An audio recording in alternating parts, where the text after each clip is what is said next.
as Andrew has already said, extending a very warm welcome to those of you who are joining us here today at our sort of webinar that's discussing how we measured our cultural improvement here at Somerset Foundation Trust. I'm Dr. Rachel Johns. I'm a consultant anaesthetist at our YDHQ site, but I also have the immense privilege of being our Associate Medical Director for Quality Improvement right across SFT. I'll let the others introduce themselves.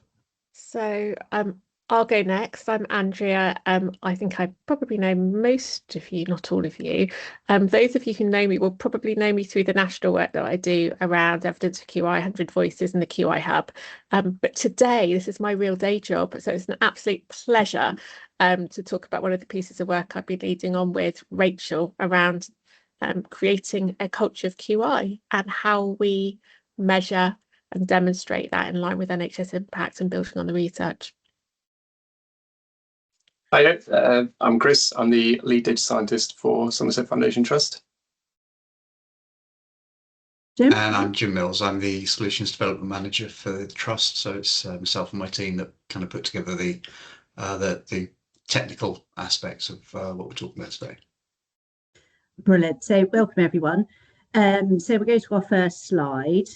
So our first slide basically is we're going to talk through what we're actually going to talk about today. So just 4 things we're going to talk about.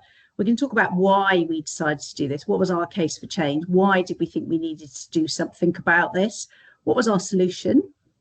A bit about what our findings were and share some of those with you. And then talk a little bit about implementation and take any questions you may have about our process. Next one. So I think the first thing I need to say is a huge thank you to somebody who will not be a stranger to you, Helen Bevan, who very kindly took our poster to Oslo for us.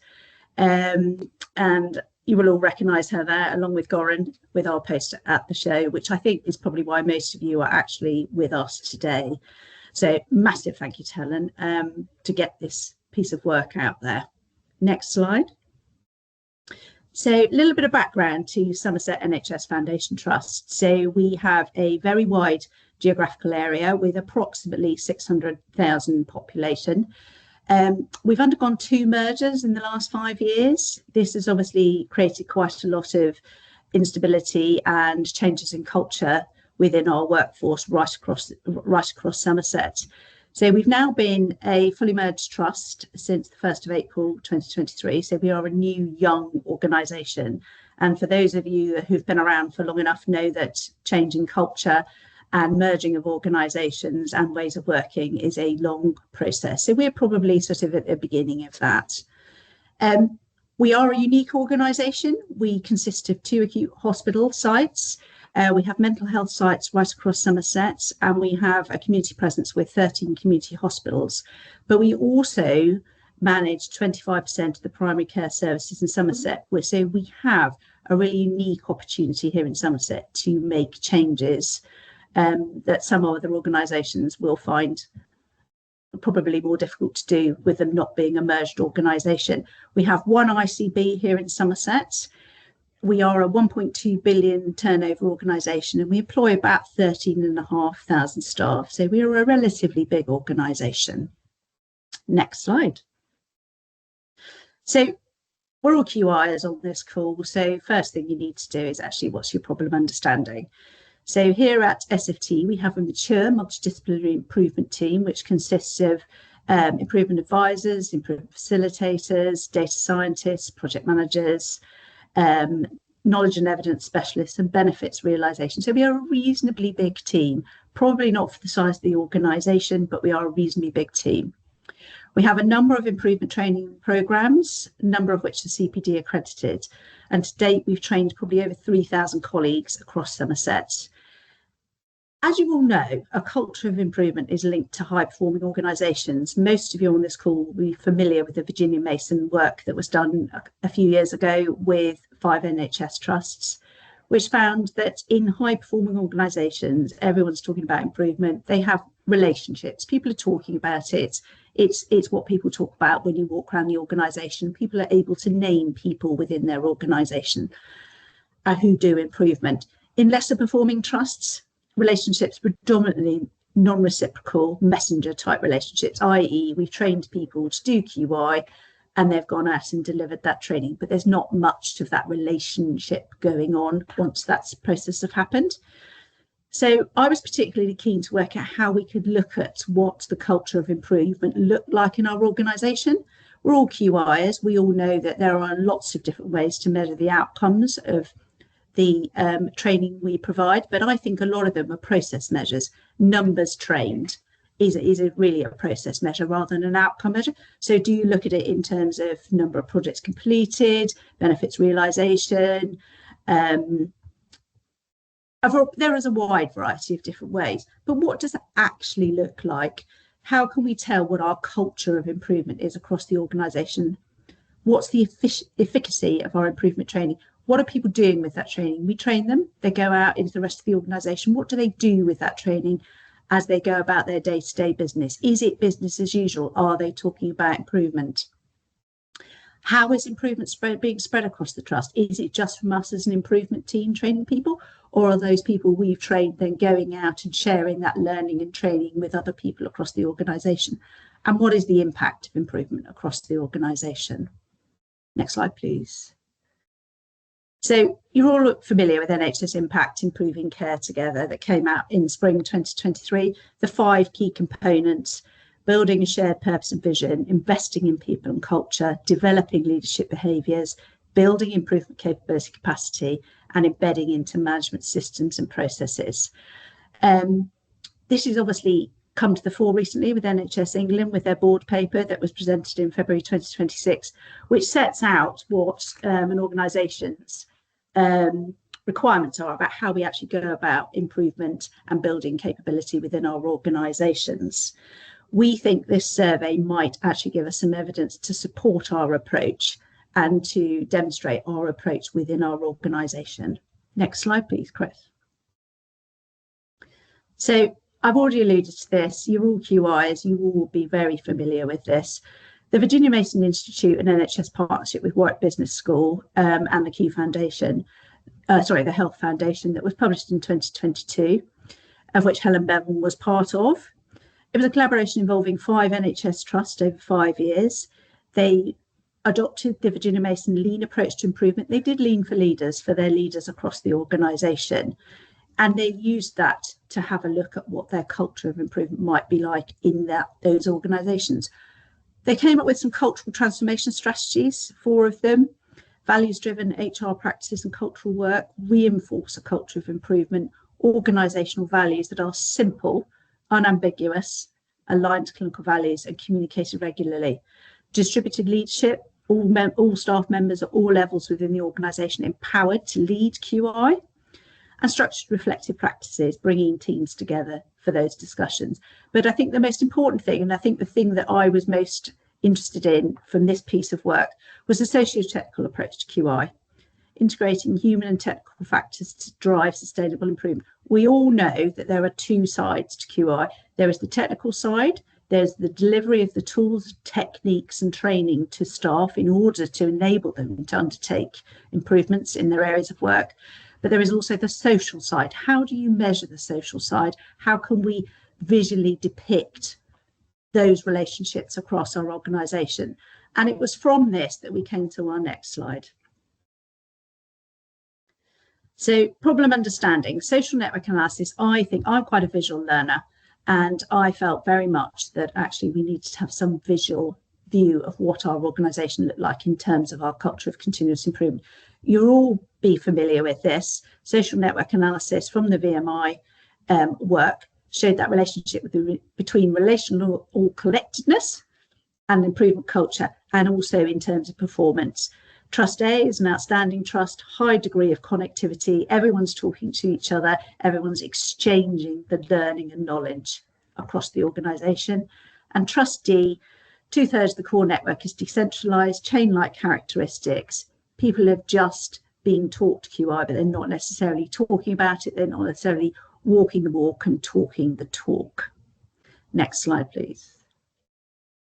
So our aim was to develop and test a new survey to measure the impact of improvement and culture of continuous improvement using the golden thread of the 7 steps of improvement across Somerset NHSFT by 31st of December 2024.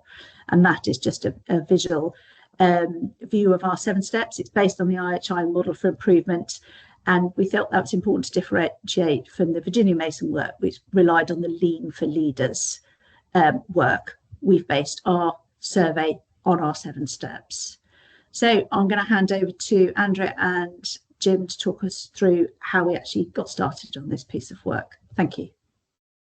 Lovely. So thank you, Rachel. And we are taking questions in the chat, which we'll pick up at the end. So do feel free to drop in any questions as they occur. So our answer to the challenge that Rachel described was the survey that we're talking to you, the tool we're talking to you about today.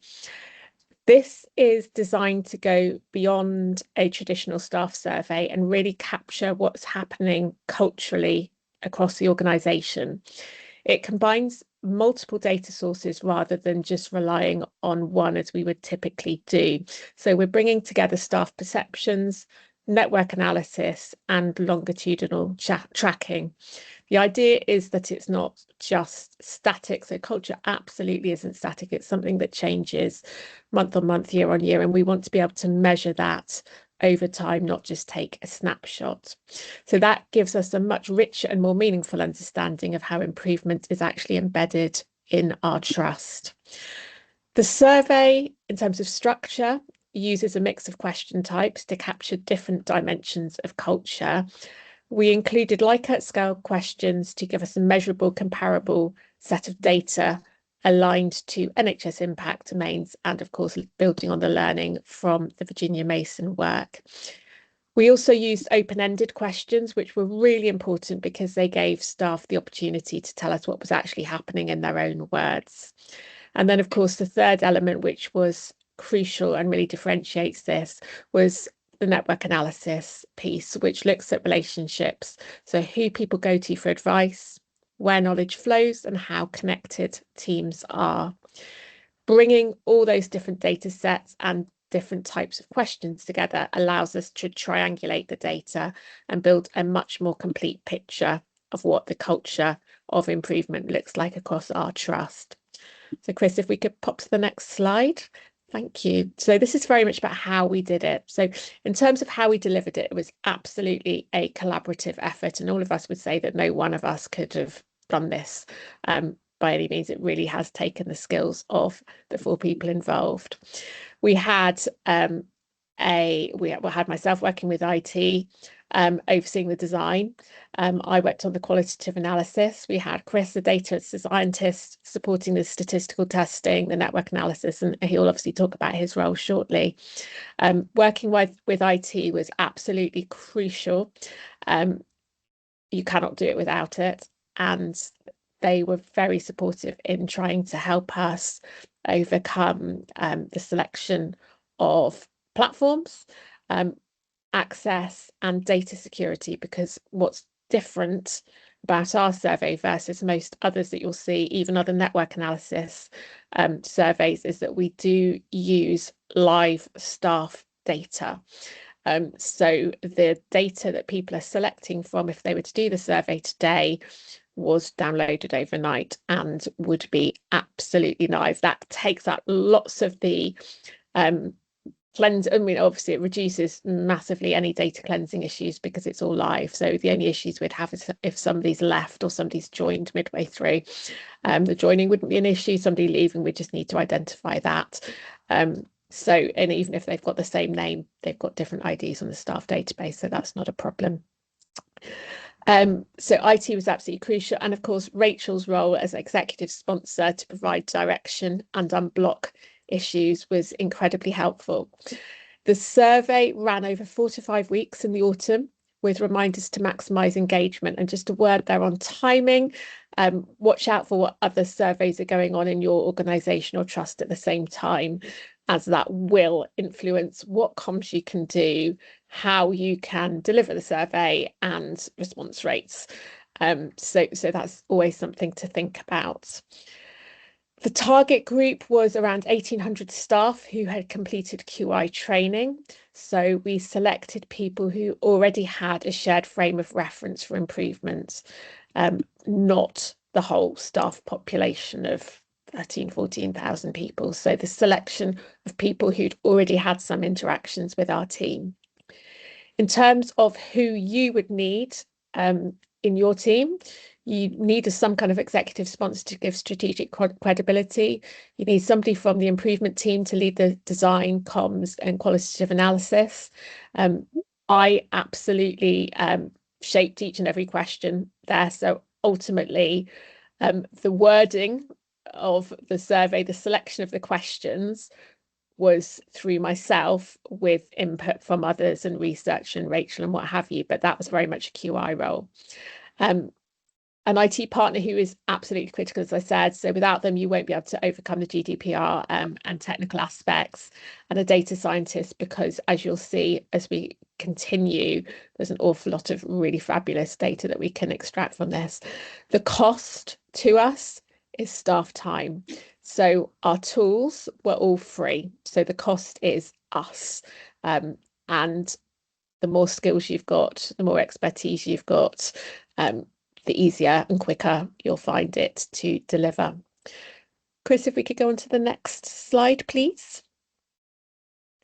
So I would just hand over now to Jim to have a quick walk through his perspective of the IT elements. Sure. Thanks very much. I mean, it's all up there on the slide there. I'm not going to go into a huge amount of technical detail.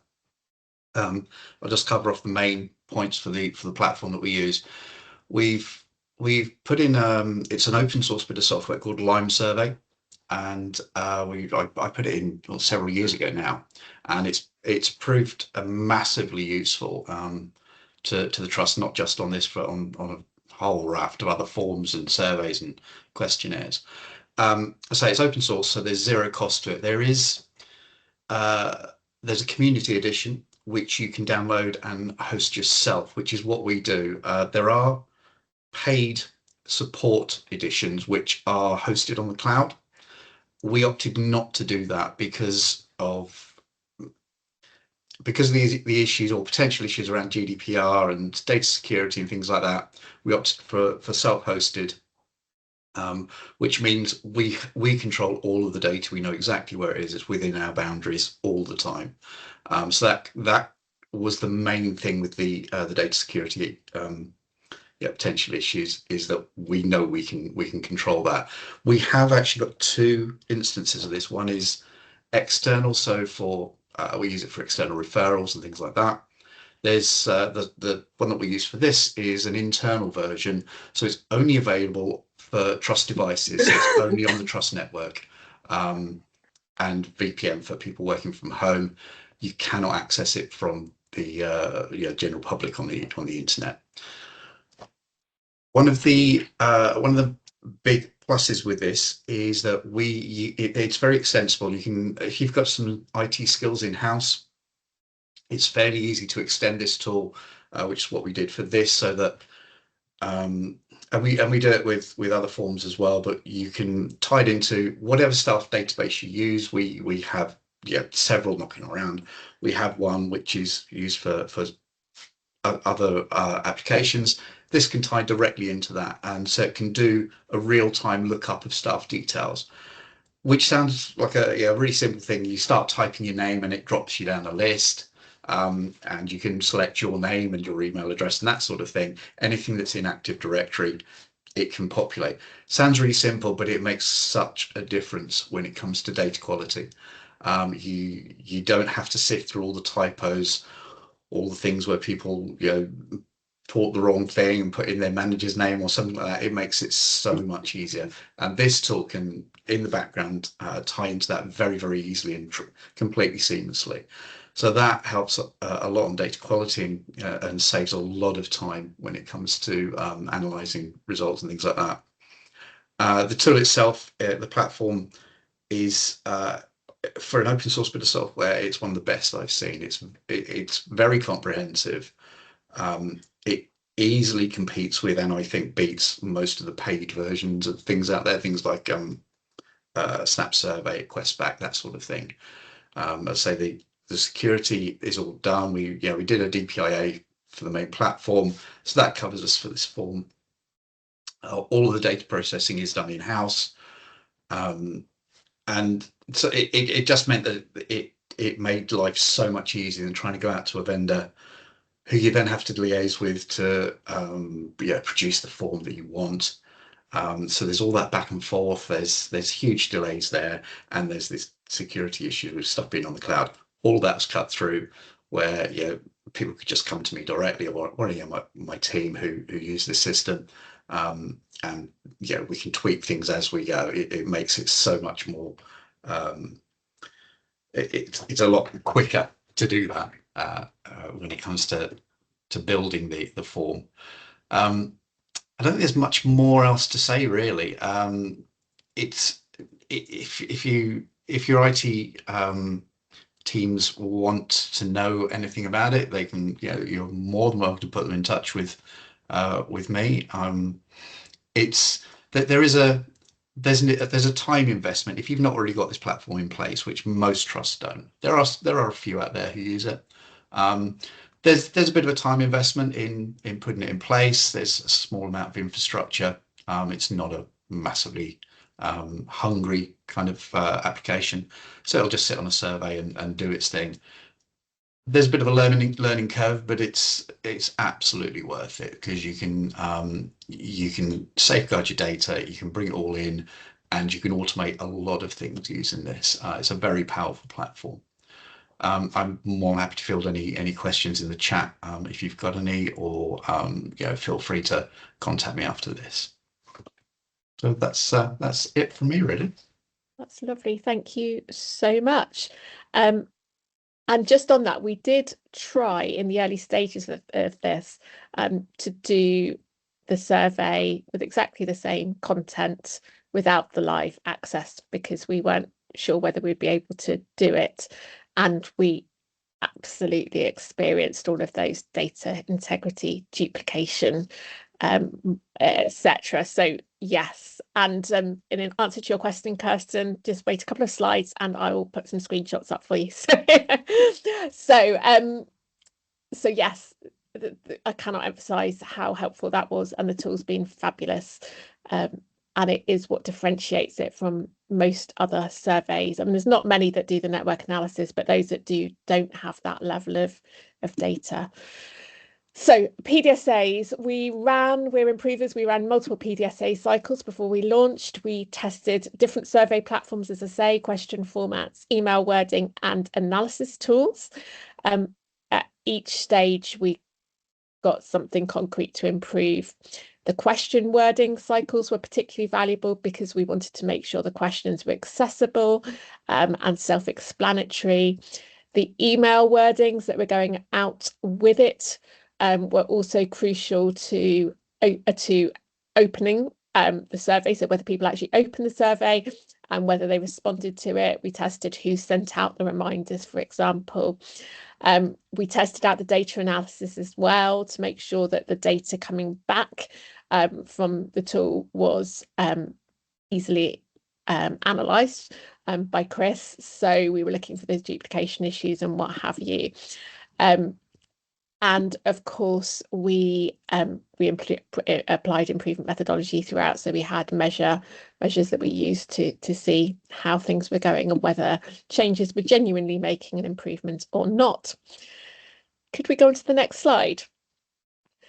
Thank you. So it doesn't look great on here, I'm afraid, but I have tried to take screenshots. So this slide shows the opening sections of the survey. So the demographics. Let's just have a look. So we've got the demographics, and then we've got some multiple choice questions there around culture.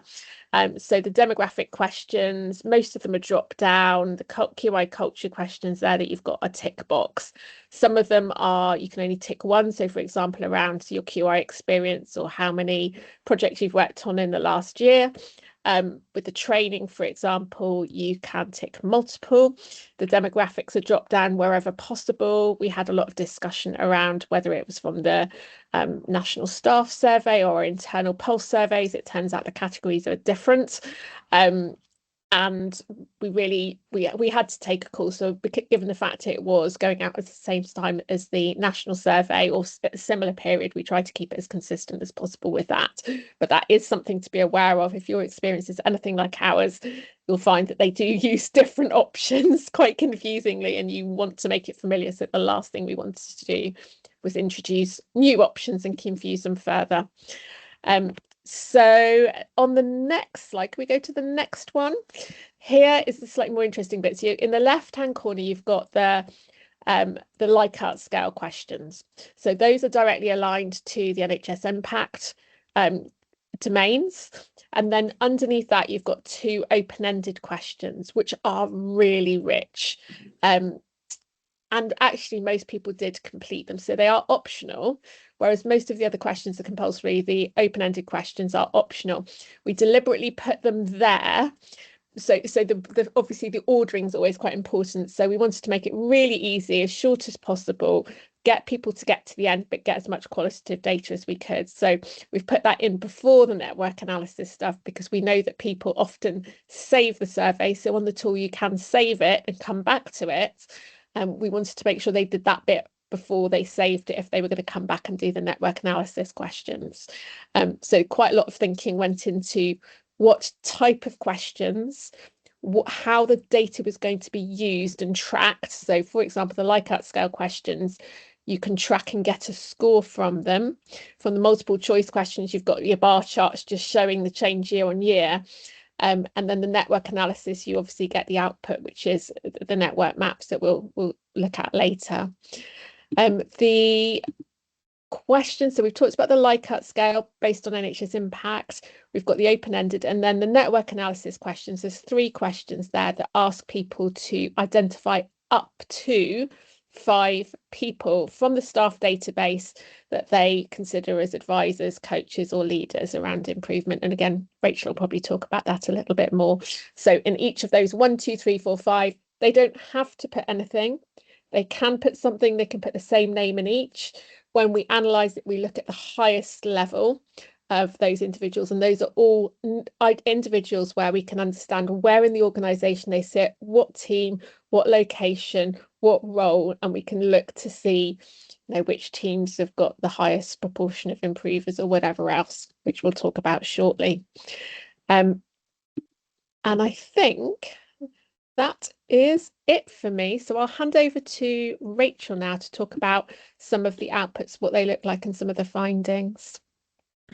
Thank you, Andrea. So as you can see, there was a huge amount of work put into this to try and get the right questions and to ensure the information we got is valuable. Actually, let's not ask a question that we don't, and we're not going to be able to do anything with the answers to. So a lot of this just gives you a bit of an idea of what we actually got in terms of our demographics. You'll see these are 2025 data. We've now done this for 2 years. So we actually have 2024 and 2025 data to be able to share. So things that we can look at, and Chris will go through with you in a little more detail as to zeroing in on where these people are within the organisation. So staff response distribution by job role, by office space, and by service group. So as Andrea said, we sent out the survey. In 2024, we had an 11% response rates, and in 2025, 13% response rate, which is not massive, but it gives us a really good idea, a really good snapshot into what our culture actually looks like at the moment. Next slide, please.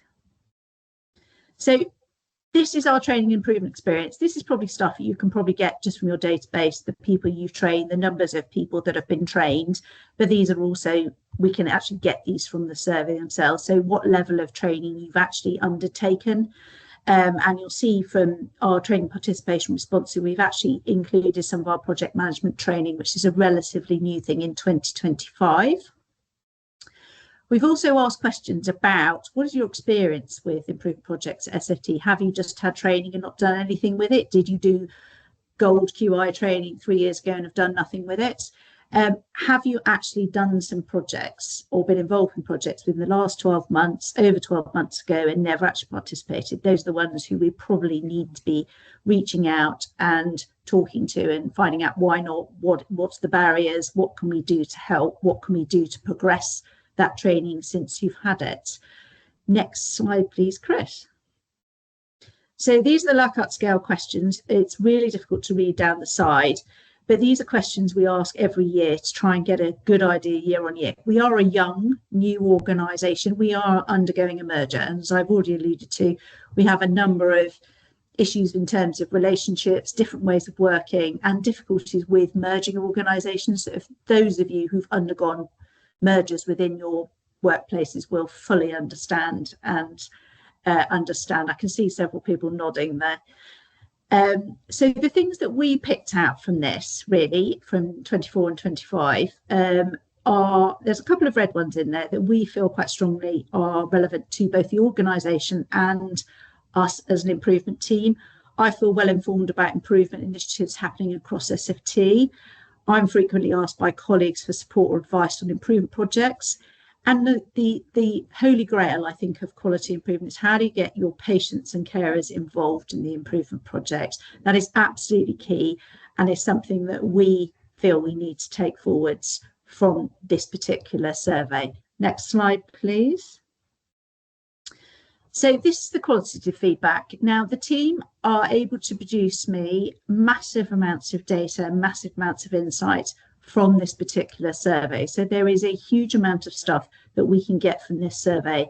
It's difficult to be able to share all of that with you now, but these are the absolute nuggets that we came up with from this in terms of qualitative feedback.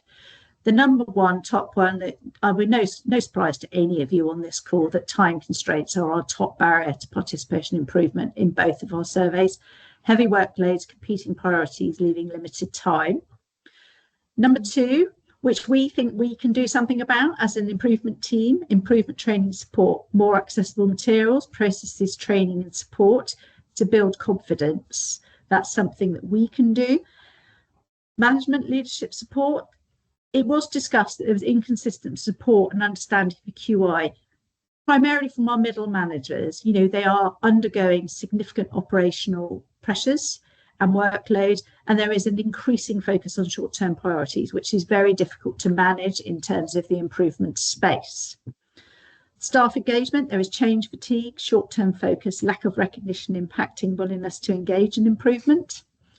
And number five, communications and engagement, the collaboration between departments. We have quite a lot of solo working, and I suspect that's partially due to the fact that we've undergone mergers. We haven't quite formed a lot of those relationships yet. That's a work in progress. We are aware of that as an organisation and as an improvement team. And something that's very dear to my heart is the transparency of what are our improvement priorities and projects across the trust. All of you that work across the NHS know that there are massive competing priorities from the centre and at organisational level. Where do you start? Where do you align your resource? We all have precious resource. Where do you align it? So for those five, we felt as a team, and I have shared this with our senior leadership, that the time constraints and management leadership support is something that the organisation really does need to help us with going forwards, and that has been shared with our senior leadership team. But certainly for us as an improvement team, we are QIs, we're always looking to improve.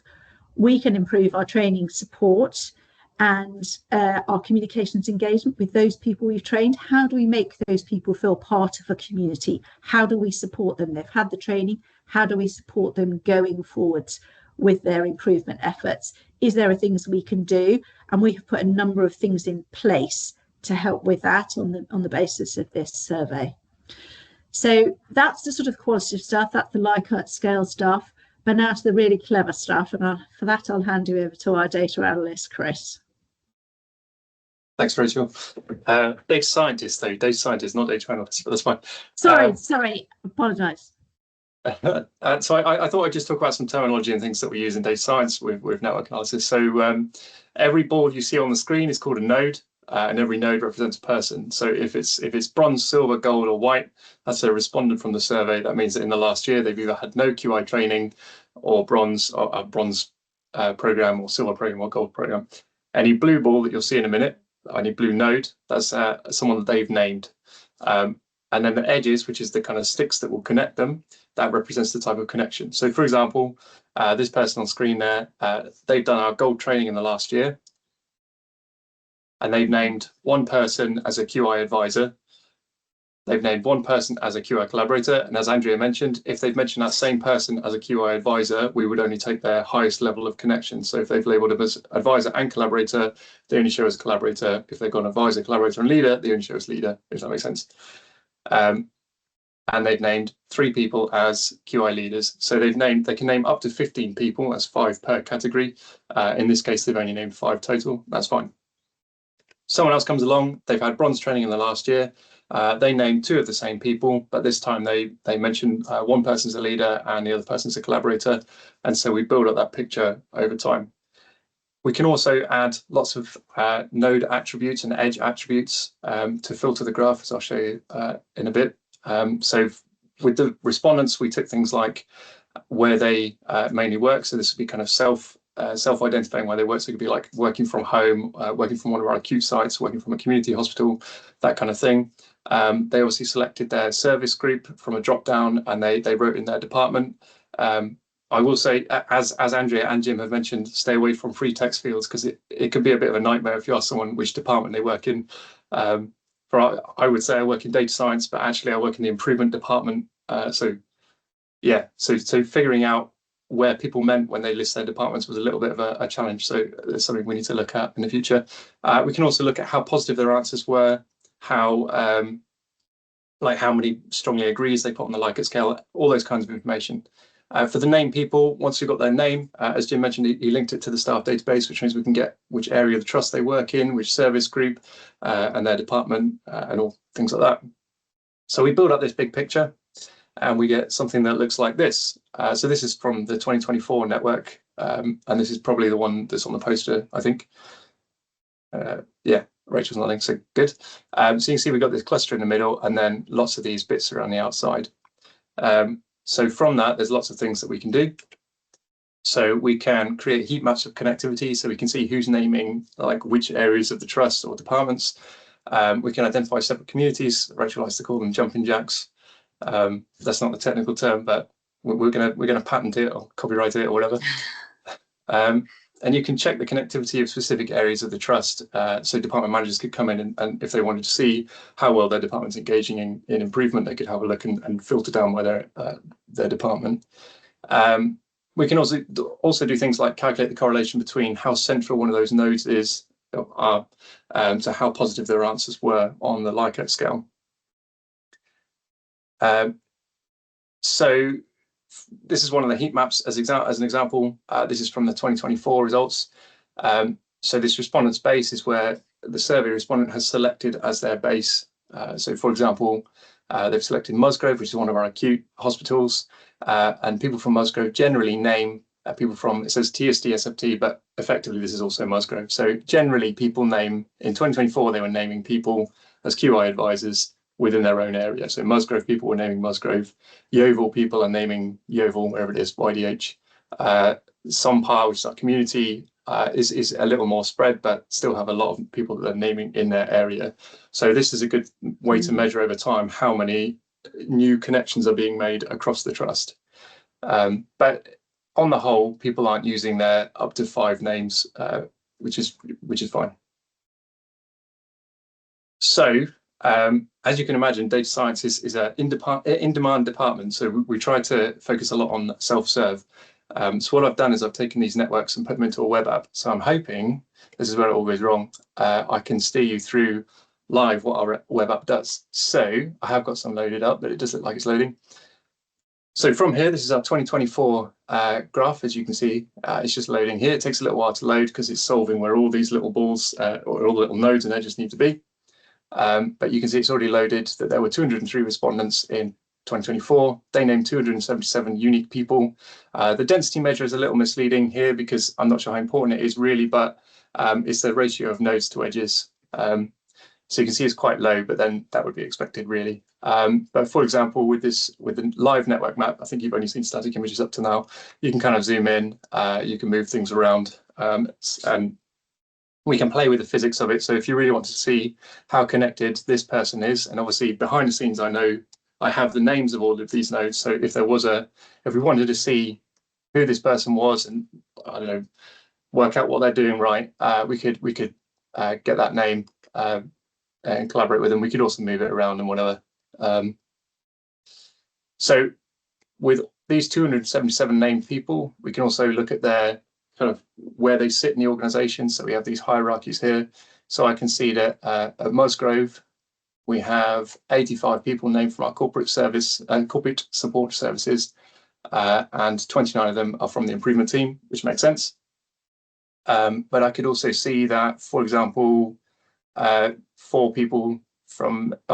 16 people from medical services have been named, 4 people from the actual medical services management department. And there was one I found earlier on that looked fairly interesting from surgery. And then we got the heat maps down here. We'll filter the graph in a second. We've got the heat maps down here showing the different kind of connectivity. So we've got the QI advice, QI collaborators, and QI leaders. Obviously, as it goes on, it looks like more people are naming leaders, but that is because they're naming the same person in all 3 categories. So we're only showing the highest category. And again, most people are generally naming people from that area in 2024. We've also got these other things down, these other columns where we can see how many people from the improvement team are being named and how many unique names. So for example, here, QI collaborators, we've got, I'm not going to try and do maths while it's being recorded, but what's that, roughly 60, 70 people being named from people who work in community hospitals are naming about 70 people, but actually only 14 of them are unique names. So those 14 people would be, a really good indication of maybe as an improvement team, we should be collaborating with them and drawing them into that central thing if they're not already there. So one of the things I put into the web app was this filter property. Reason being, so for example, let's have a look at the surgical.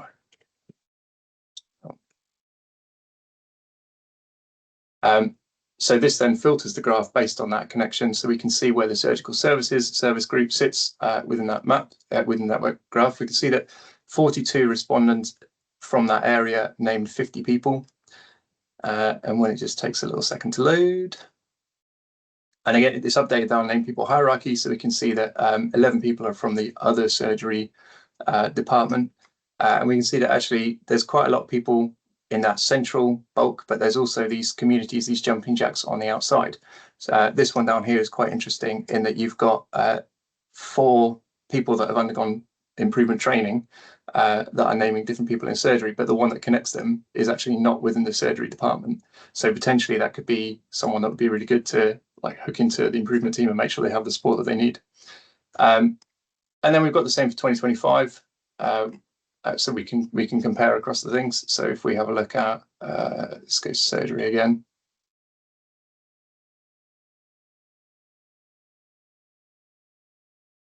And it will take another second to load. But we can see we've got 37 respondents this time who named 60 people, which if I flip back, slightly fewer respondents, but naming more people. So for 2024, obviously there was quite a lot within the bulk and a few on the outside. So these network graphs, just while it's loading, were made in Python. If you've got the data in a nice way, it's just a couple of lines of Python code using modules like NetworkX and PyViz. I'm happy to go into as much technical detail as you want. I've been told to keep it light for today, but I'm happy to at a late point to go into more detail. So you can see this surgery. Actually, I would say, off the cuff, I would say that more people are within that bulk for the surgical services, but we've still got these kind of communities on the outside that might be a good place to start to try and draw them in, or at least make sure that they've got the support that they need. I see that message in the chat. Yeah, anytime you send me an email or connect to me on LinkedIn or whatever. Okay, so that's the app. So moving back to the slides, we can do things like, now we've got 2 years. We can do a year-on-year comparison, so we can look at how many respondents there are per base and how much that's changed. So it looks like it's increased across the board with the exception of home remote working. Now that's tricky to see. That negative 30% is tricky to see whether that's just a blip in the data. We don't know what the error is just with 2 data points, but it could be that people, as we work from home more, are feeling more isolated and less connected to those improvement projects. So it's something to keep an eye on. We can do things like how many times did people from different areas mention our improvement team. This could be a positive thing in that they're running their own projects and they don't need to mention the improvement team anymore because they've got their own community and they're all connected in. It's all great. But one of the big positives for us, I think, is this increase of mentions within Yeovil. Yeovil is one of our acute sites, and we've historically struggled to interface with them. So the fact that they've started mentioning more members of the improvement team as collaborators and things is a really good sign. And then we can do things like this, where, as Andrew mentioned, those Likert scale questions, or Rachel did, or someone did, we can measure how central those nodes are, how close they are to the center of the graph, and how connected they are, which is called the harmonic centrality, to how positive those answers are. And actually, if we have a look at it, we do and do one of these graphs for basically every single question, we see this pattern emerge for all but 3 of them, where the higher your centrality, the higher your strongly agree, the more likely you are to pick that strongly agreed category. So once we had all these graphs, we then did the statistical significance using a Mann-Whitney U test, and all but 3 were showing that really strong significance. So these aren't just spurious results. And then I think I'm handing back over to Andrea. Yes, so I'm very aware that your mind has probably just been slightly blown. So this is back to being simple. The graphics chosen by my kids because it's nice and colourful. So very conscious you might want to do something similar and want to make that as easy as possible for you. So 4 stages, we just tried to map what you might want to do if you were doing something similar yourself. So stage 1, setup, is where most of the work happens, and most of what we've talked about, the foundation was laid in the setup. So securing your IT partnership, defining your population, selecting your survey platform, writing and testing questions, and running PDSA cycles. We also tested the analysis tools at that stage. So we did some testing within our team and got our team, the improvement team, to test the survey. We took that output and gave it to Chris, and we had a big play with what we were getting. Was it what we wanted? Was it going to help us deliver the longitudinal data that we were going to be then tracking? So it's really worth that investment up front, because actually in the second year of doing it, we only changed a couple of words. So it was very easy to rerun using the existing tools. So don't underestimate the value of that phase. The second phase is to launch. So comms, absolutely crucial. Opening the survey, making sure there's an email box for people to come back with queries. And just on that, when we talked about the technical aspects of it in the Lime survey, the most frequent question that came back to our comms or the improvement team mailbox was, I can't access the survey. And that was always because they were trying to do it on their mobile phone. So they were doing it on a device that was not a trust device. So the absolutely crucial message to say was, you need to do this either on a trust device or on a VPN, because it's got true live staff names in it. So you can't message that enough, really, around just, if you're going to use live data, you need to have the data protection steps in there. Reminder cycles. So I've got a document that I use which had all the emails that I was going to send out for the whole life cycle. So who it was going to go from, when it was going to go. There was a lot of work pulling together mailing lists, so 1,800 people, and working out what batches of people to send it from, which email box to send it from. Just a little bit about sort of making sure you've got those mailing lists ready and available. Then monitoring response rates as you go. So you might want to tinker with the timing. As I said before, just think about any other surveys that might be going out at a similar time. If there are things around that same period, need to demonstrate why this is different, and ideally avoid those periods. Stage 3 is around the analysis. So I know there's some questions in the chat box. So IT made the survey live for me, which is fantastic. So that was set up by them. Then I took over. So I could monitor the response rates, and then I could download the data personally at any point, which is what we did. So we would look at it midway through and just say, have we got response rates, what the response rates across different sites and what have you. At the end of the survey, when we closed it, I then took that data, sent it to Chris. I did anything related to words and the high level demographics and what have you as a holding position.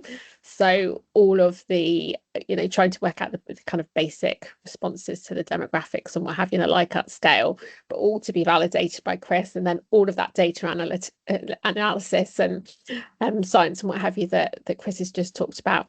He's then taken that data as it was from the spreadsheet from the tool. You can download it in multiple different formats with different sort of selection of what you want from it.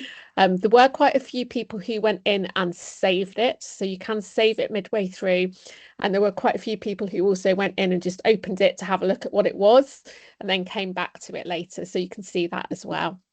So stage 3 analysis, thematic analysis of the open text responses, statistical analysis of the Likert data, network analysis, visualization, and of course report writing. And then stage 4 was the comms and spreads. So very much what are you going to do with the data that you get? It's an annual survey, so it was absolutely crucial to act on it as quickly as possible, share it with stakeholders, so briefing stakeholders, action planning, and of course starting to prepare for the next cycle. So just thinking as you go through it, you heard us say for next year or this year, we want, we've got a slight modification we'd like to do on the demographic data to where we had one field that was open-ended. We want to make that drop down.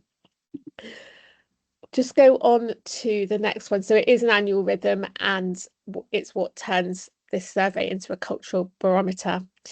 This is the last slide, so do start thinking about your questions. So very much just thinking about hints and tips, so what we wish we'd known at the start. So start with IT. That was an absolutely crucial golden nugget. That was the first conversation we had. It took time, but oh my gosh, was that invaluable. So the earlier you work with your IT colleagues and friends, the smoother everything else will run. Do keep the survey focused. Don't add any questions that you are not going to use. It's a waste of their time, your time, and it will cost you your response rate and devalue, the piece of work. So really keep it focused on what you're going to use and be totally committed to using each and every piece of information that you request. Do have a sponsor. It really does help, and the more executive leadership you can have an engagement, really does make a difference. PDSA everything that you possibly can, with as many people as you possibly can. It gets word out about what you're doing, and it also infinitely improves the quality of the tool and of the output that you get. Plan your analysis. So think about how you're going to analyze it. It's not just about the design of the survey. It's very much, as you'll have seen, there's something about the design of the survey, but there's also something about, that richness of the data that you can get from it and what you do with it. So we invested all of that time up front. We had a lovely wish list once we got the live data, but actually we knew what we wanted from the outset. And then do share findings visibly and quickly. So staff who complete the survey have invested time. It will undermine your credibility if you don't do anything with it. And closing the loop will drive engagement for the next year. So I think that's enough from us for now. We're really happy to discuss this further and share learning. So please do ask your questions. We're all here to talk and share anything that we can to help you. Many thanks. So huge thanks to Andrea, Chris and Jim. This was a very big piece of work, and there was a lot of conversations up front when I kind of said, could we do this? Is this possible? And it would not have been feasible without any of us on this team. And actually, I think we're quite justifiably proud of what we've actually achieved. It has been a fairly long journey, but you do need, as Andrea, Chris and Jim have said, you do need the skills to be able to do this. But in the culture where we are at the moment, you know, NHS Impact, NHSE, improvements written all over everything we do. Actually, we think this will give us as a trust some real evidence as to what our improvement approach is across the organisation. And we're very happy to share. You know, I know people talk about stealing ideas. I prefer to call it share. We're all in the same business. We're all looking after patients. We all need to share what's good and what works. So very happy to share. Sorry, I don't know. Let me just go back to my other screen. The lady with her hand up. Sophia. Yes, Sophia. I mean, I wanted to finish. I didn't want to interrupt you finishing off. No, Rachel. no, carry on. Really, really great to see this, and thank you.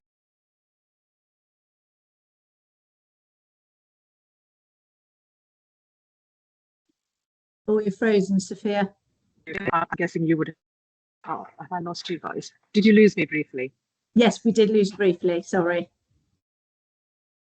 I think I might have lost you.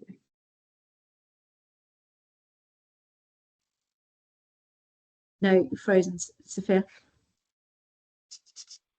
Perhaps, Sophia, you could pop your question in the chat box if you're struggling with connection, because we can see you intermittently.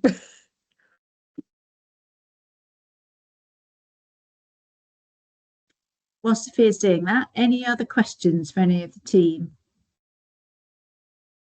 Oh, she's gone out, come back in.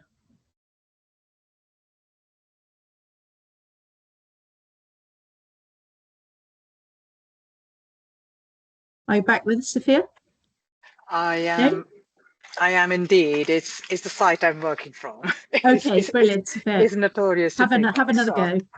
Yes, sorry. So my question was, did your board go through the survey at all? And in terms of evaluating that culture, with starting from board to ward, kind of sort of that wide sort of landscape, and what did they discover by doing it? It's a curious question. Sorry, I missed the very first bit. Did you ask, did we do it with a board? Yes. No, we haven't actually. So currently we've done it with our improvement team because we wanted to test proof of concept, and then we've done it with our gold and silver, bronze, and our project managers.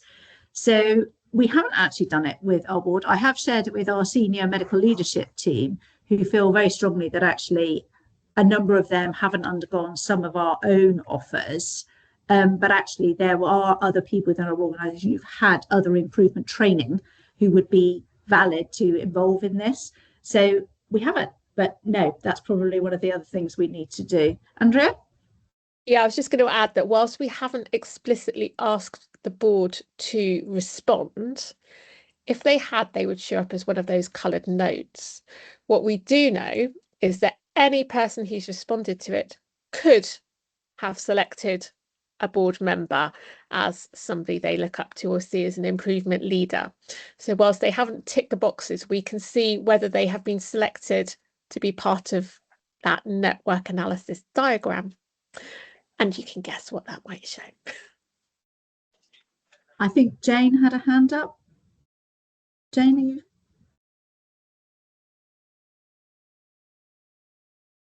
Nope. Can I be cheeky and ask one more question, yes, since course. nobody else has got Sophia. a question? I think you've got a brilliant team, so I think we are not that fortunate to have likes of Jim and Christopher on our teams. From your lenses, Jim and Christopher, are there any workarounds that teams like us who don't have that technical team to support us, which I will go and ask the question after today, but I'm making a big guess that we don't have the expertise internally. What is there a workaround of an easier version that we could ask for, which is not expensive in the current financial climate? Chris, Jim?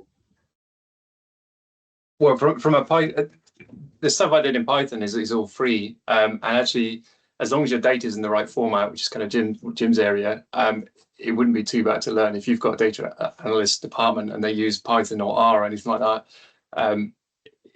they could learn how to do this stuff in a couple of hours, really. In terms of the platform itself,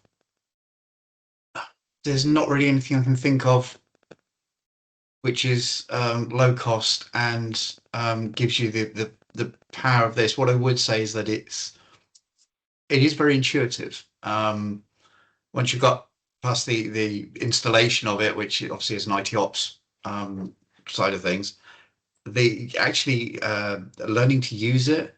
I've trained several people from various different teams with no technical kind of background. It's not that difficult to use it and kind of get going with it.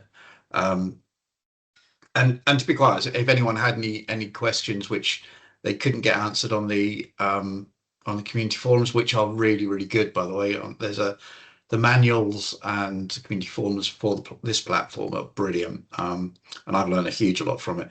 Yeah, if someone had a question they wanted to ask, I'm more than happy to give a hand wherever I can to anyone.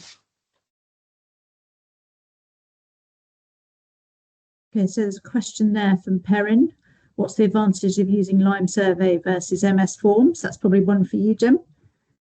Yeah, we do get this asked quite a bit, not just for this form, but for lots of others within the trust. MS Forms, it depends.